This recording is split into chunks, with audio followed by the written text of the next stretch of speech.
welcome to 2019 Weekly. I am Orufe Osaratin. If you have questions for you guys, come with us, don't go anywhere. Do you think the election was free and fair? The meaning of that free and fair election, I never understand that. Whether not to keep people, whether not to vote, the person won't vote. That be that free and fair election, I'm not sure. I just know say that free and fair election, I'm not going to know the meaning. If I visit the person, go tell me the meaning of that free and fair election. Whether not to keep people, I be made a vote when they don't do a jogo, that be that free and fair election, I don't know.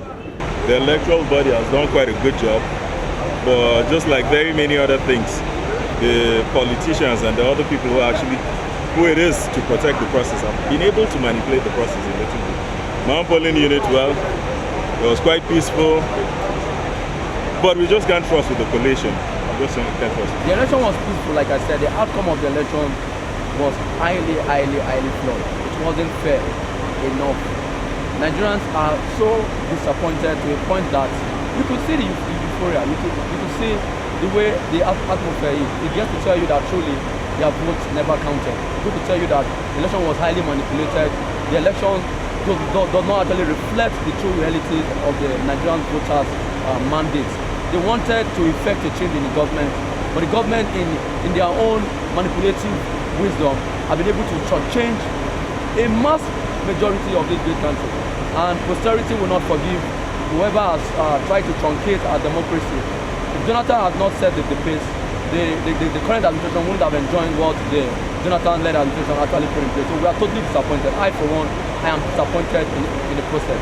It goes to show that we have a long way to go in this country. It was nice, very calm, peaceful, and everything went well. Okay, but you feel the election was free and fair? Not at all. Not at all. Why is that? Because in our FCC where I voted, at least now we knew that so many people came out to vote, but it wasn't counted the way it was expected to be. No, the election wasn't free and fair, of course. It's very obvious.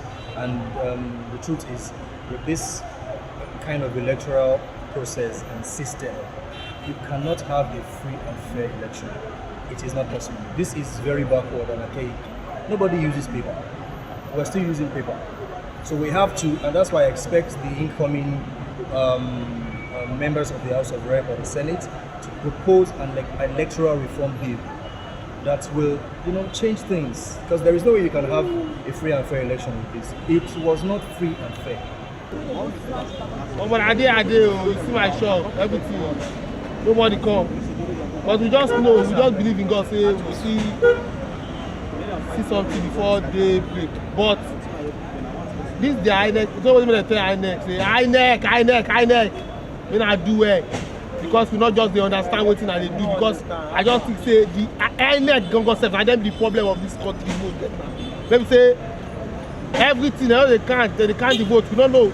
So we don't say like INEC they vote by themselves before they come to the polling unit.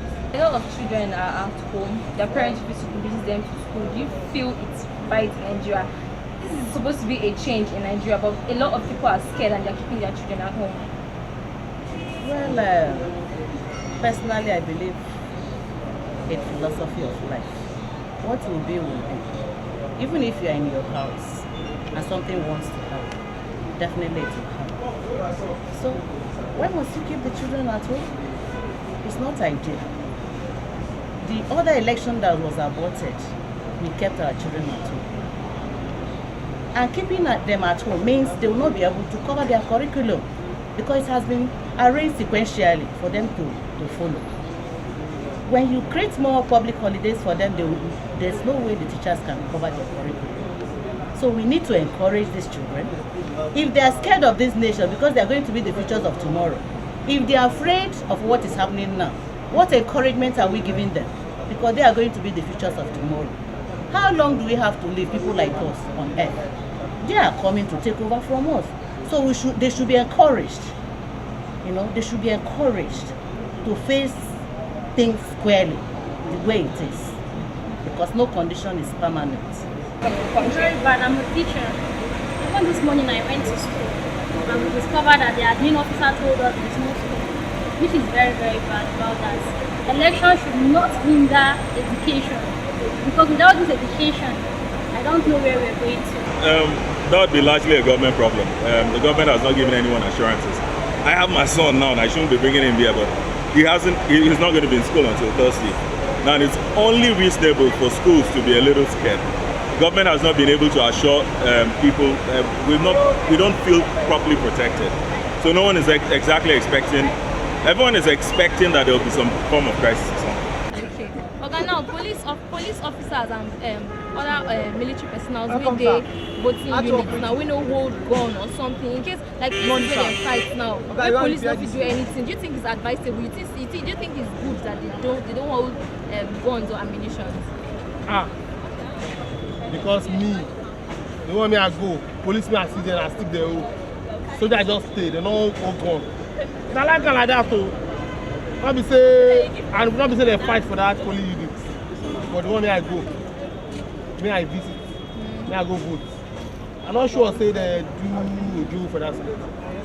And then police not come there, come harass anybody. So they not harass anybody. I love it like that. But we are just doing our thing. But the one you say, I see them for them, maybe say that they hold gun. They come, some people they hold, I see some people here. The one I come this, they attend on now see car. For inside primary school, they hold their class, they hold many things and say car. The election they can't do. All this one election they can't do, I mean I one guy they can't fight.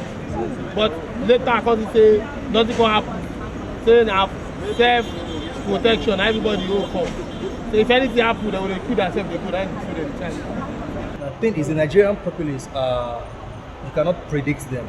So I would say that it is important that the police are kind of, armed somehow, but they also have to have some orientation on how to deal with people. So they don't just use their guns uncontrollably. But, the Nigerian population is not that predictable. People go crazy. See what happened during the election. Lots of crazy things happen. How would a policeman, salvage that situation if he doesn't have a gun? So, but some decorum and control is needed. Alright, that's all we can take today on 2019 Weekly. I am Etin. Have a good week. Bye now.